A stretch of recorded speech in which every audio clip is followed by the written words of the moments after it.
A new episode of Legends and Leaders, and today it's great to have Ajay here, co-founder and CEO of Rinse. You've been working on creating a solution to really build out like the first national brand in the dry cleaning industry that really streamlines the process of getting your dry cleaning done, pickup, delivery, all of that, and it's been helping a lot of young people out. More focusing on college campuses and around those types of areas too, where that's really needed. But you've been working on scaling this for some time, so I'm excited to have you here and to get into your story. Yeah, thanks for having me. Awesome. So where did your passion and interest, in entrepreneurship begin and, in this space specifically? Yeah, interestingly, in college, I had an interest in entrepreneurship. I started a club called the Club of Dartmouth Entrepreneurs, and I was Mhm. intrigued. It was around the time of the dot-com boom and all that sort of stuff. But I didn't do anything that was entrepreneurial. After college, I went into consulting. I went into private equity. It was much more traditional kind of business path. But when I went to business school at Stanford, and during my summer at business school, I actually had the opportunity to do an internship at a early stage consumer startup called Bonobos, which was at the time it was 7 people just selling pants, and it was transformational for me because I loved the summer, I loved the experience, I loved the ability to have an impact right away. I love the ability to put myself in the consumer's shoes, think about things we could do to make it better, and then potentially implement it within the next day or two. And so that the pace of change was addicting. And so for me, I left that internship knowing I wanted to move into the startup world. During my second year of business school, I spent a lot of time just kind of understanding consumer, understanding entrepreneurship, startups. I didn't have the idea of my own. And so I got some advice from one of my mentors that said, if you don't have your own idea, go learn on someone else's dime. And so I did the next best thing. I joined a early stage startup as the first hire. The founder was going to market. I joined as the COO and CFO. I spent 2 years there, really enjoyed it.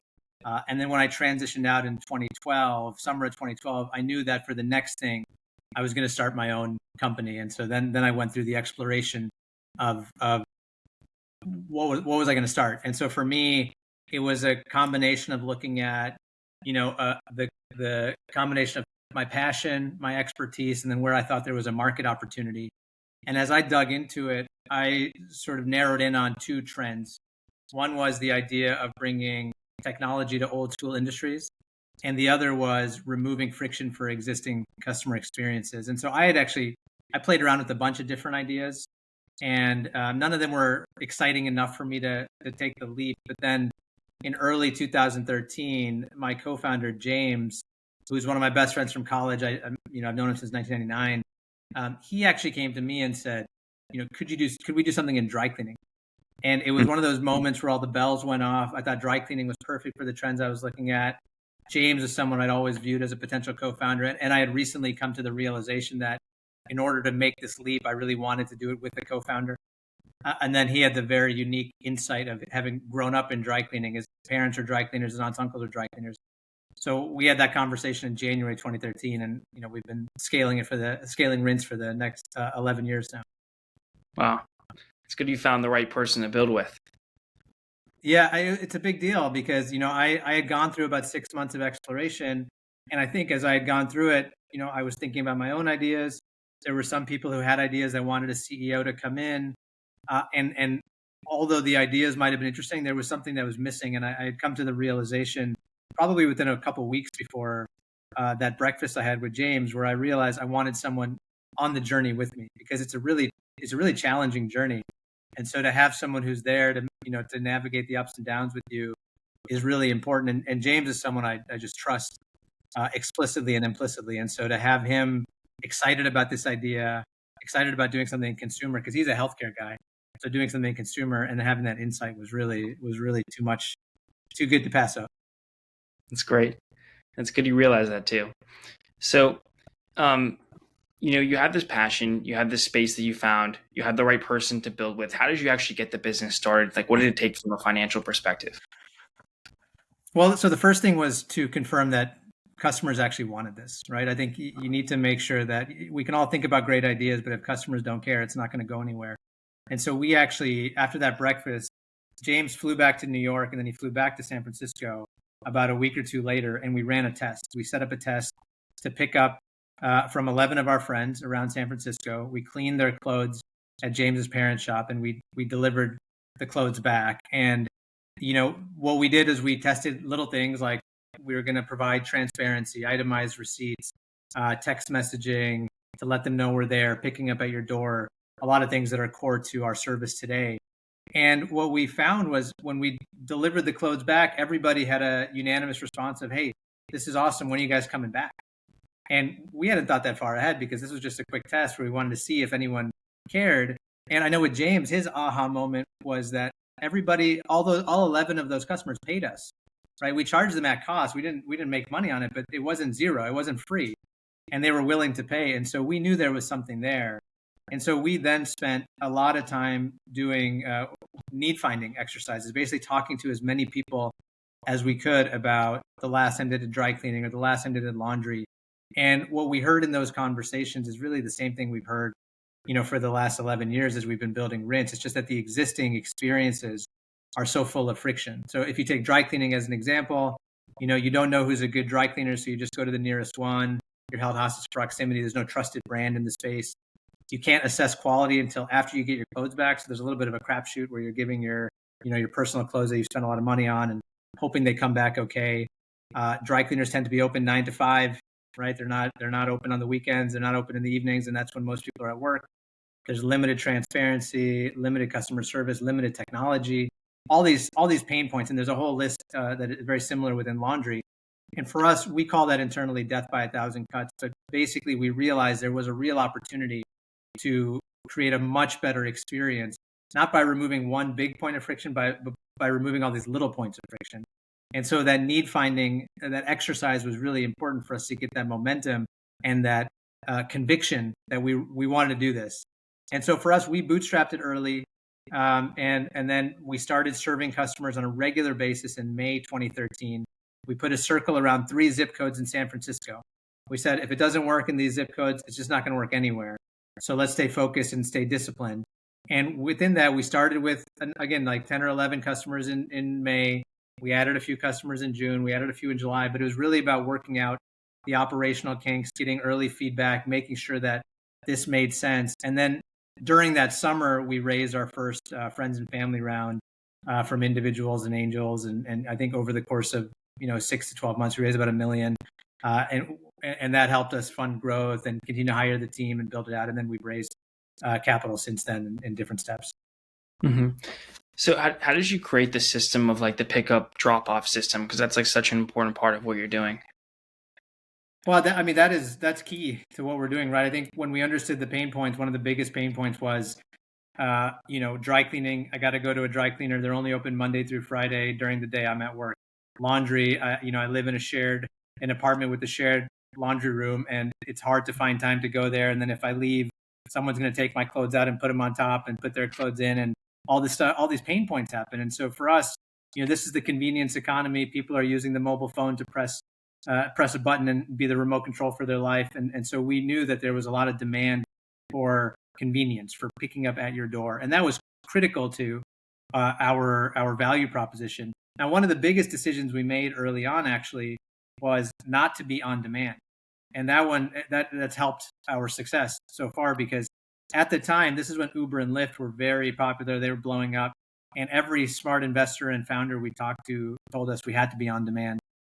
But when we talked to customers, there were never signs of on demand being the need. It was always about helping this regular recurring chore, helping take it off their plate. And so when we looked at it, we said, hey, Uber and Lyft are solving this acute pain point. You need a ride, you need it now. It makes total sense that you got to show up. For us, it's more of a chronic pain point. You just always need to get your clothes cleaned. You always need to get it done. And nobody ever was in a hurry to have you come immediately to get their laundry or dry cleaning or bring it back immediately. And so we made a decision early on that we'd only pick up and deliver in the evening between 8 p.m. and 10 p.m. when people are at home.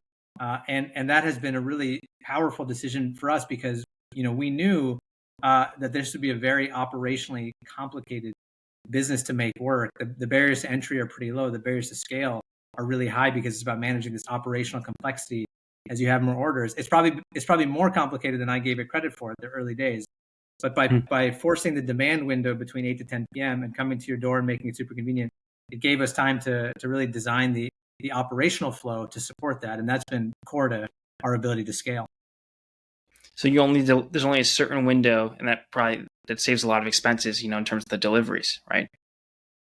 100%, because in order to make this sort of business work, you have to have the economics of delivery work, and that requires route density. And I think we knew that on a Tuesday at 3 p.m., we were never going to get enough people ordering laundry and dry cleaning to make it work. And so by having an 8 to 10 p.m. window, it allows us to aggregate demand between that window to build the route density, and then it gives us time to build the operational flow to support it. And that's been super important for our success, and very much a core part of what the customer wanted, right? They wanted it to be in the evening on their schedule. We're 7 days a week at your door. I mean, early days, this is in San Francisco, this is in 2013. This is when like Game of Thrones was really popular. And we were only doing Sunday and Wednesday. So every Sunday night there was a new Game of Thrones on. We remember everyone was home, right? They were all home, and they paused the TV, they come get the door. Everyone's laid back. If you're a few minutes late in the evening, it's not as big a deal versus if we were to come at 9 a.m. and you're rushing for work or whatever it might be. So the evening has been very very powerful for us. Mm-hmm. So you also have this like next day rush service feature. Can you just talk about like the impact that has had overall on the business? Yeah, I mean, so when we started off saying we're just going to build a very basic route. We only started serving customers Sunday and Wednesday. And then as we scaled, we added more days: Monday, Thursday, Tuesday, Friday, and then eventually 7 days a week. And again, it goes back to, you always want to get feedback from the customers, understand what they want. And, for us, the priority was make sure the operations work, make sure we can scale this, make sure this is a sustainable, durable business. And that in itself is a challenge, because there's a lot of companies in our space that have not survived because they haven't focused on that as much. But for us, as we put the pieces in place, it was very clear from a customer feedback perspective that nobody's really in a hurry to get dry cleaning back, but a lot of people are in a hurry to get their laundry back. Because with laundry, the trigger to do your laundry tends to be, I'm running out of underwear, or I'm running out of towels, or things that you actually need. And so we implemented next day rush, and that's actually by far, the vast majority of our wash and fold customers use next day rush, and that's been a core part of our growth. And if you think about just over the 11-year journey here, COVID was a very interesting marker where the consumer behavior shifted dramatically with laundry. So we've actually seen laundry grow significantly, and with that, the vast majority choose next day rush. Interesting. So there's a lot of people choosing next day rush compared to just the traditional option with that. It's really that substantial. It's significant. It's so significant that in 2019 we knew this was where the demand was, and so we introduced a subscription product for our laundry called Rinse Repeat, which is also that's right now by far our most popular choice on the laundry side. And what that does is it waives the fees, and it automatically gives you next day rush. And so it's very much in line. It's designed to be in line with what the customers have asked for. And this is the thing it's really interesting with laundry, is everybody does laundry, but everybody does it differently, right? Some people do a load once a week. Some people pile it up and they do it once a month. Other people have different approaches, but most people have a trigger. And that's what we're with Rinse Repeat. We have plans that can customize to your need. And the key is that the trigger is going to be, you need to get your laundry done. And so getting it back quickly and getting it back clean and folded and all that is really important. Mm-hmm. So I think I read somewhere that you're able to save people like 3 hours a week, because of the way your service is optimized. Can you just like share a little bit how is it just the way the system's designed, the way you guys deliver? Like, how are you able to save 3 hours of people's time? I mean, the main answer is if we take off laundry and dry cleaning from their plate. So if you're a customer of Rinse, to schedule a pickup takes a few seconds. We show up at your door, takes a minute. You relax, we take care of everything else, and then we bring it back to your door, and your clothes are folded, ready to wear, ready to be put away. And so we're taking off the entire laundry workload and the entire dry cleaning workload from your plate. The 3 hours was actually, we do an annual customer survey, and we surveyed our customers and said, how much time do you estimate we save you each week?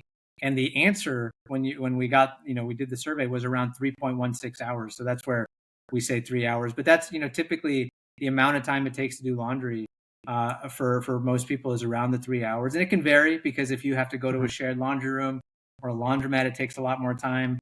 Certainly the folding is a big pain point for a lot of people, and we take that off your plate, right? It's coming back crisp and clean. And then, if you have to do multiple loads. So for us, the key is just take this, we want to be invisible behind the scenes, take this needed chore off your plate and let you focus on more important things and give you that time back. That's great. So there was an acquisition that you did for Butler Box, and I think you've done some other ones too. What goes into your thought process of when's the right time to acquire, another company, and how have these acquisitions benefited you? Yeah, so we've done, I think, 8 or 9. We actually just closed a recent acquisition in Seattle with a company called Loopy. For us, the way we think about it, it goes back to something I said earlier, which is that the barriers to entry in the space are super low. The barriers to scale are super high. So what we've seen over the last 11 years is a lot of companies have entered the space because it's not that hard. Like, you could right now go do your friend's laundry, right? It's not hard to do the early orders and test it out. But what happens is it's very hard to scale. It's very hard to make the economics work. It's very hard to maintain quality control and inventory control.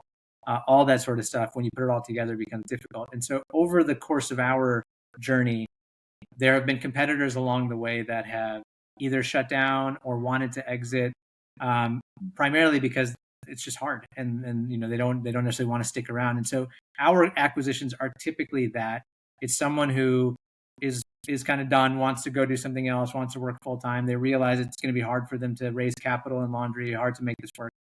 And so typically what we'll do is we'll acquire, the customer list and domain name and that sort of stuff. And we view it more as a marketing expense. It's a way to acquire new customers.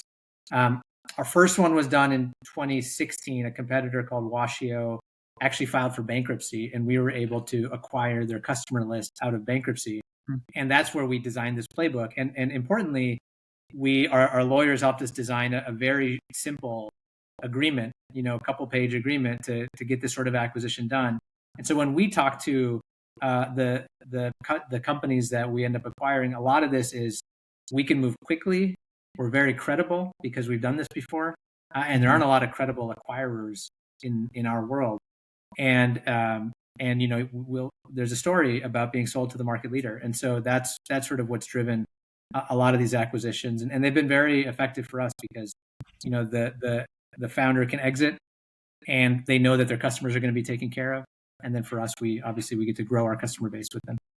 Mm-hmm. So have you factored out, you've probably determined what the cost is per customer, and then you look at the cost overall of what the acquisition is and how many customers they have. And generally, if the number is lower than what you would traditionally pay, it makes sense. Is that kind of what you're thinking usually? Effectively. And we know, because we've done so many of these now, we know, what kind of conversion rate to expect. We sort of have the playbook dialed in. So that's exactly how we think about it. Interesting. So it's just a cheaper way to grow.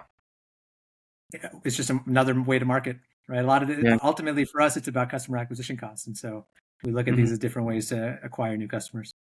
Mm-hmm. How have you seen the adoption in cities versus more different suburban versus more urban areas? How are you seeing the adoption in different areas, and what are some of your ways to target avenues that maybe are less dense? So interestingly, certainly the pain point of what we're solving is more acute in the urban center. When you live in an apartment building, when you don't have a washer dryer in your unit, the shared laundry room pain point, the laundromat pain point, all that sort of stuff. You can't drive maybe to the nearest dry cleaner. So the pain point is more acute in the urban center. That said, it is very much a universal need and a universal pain point. And that's what gets us really excited as we think about what we've been building, trying to become the household name and a national brand, even a global brand. For us, the key thing is that the psychographic of the customer is not necessarily someone who lives in an urban center versus a suburban area.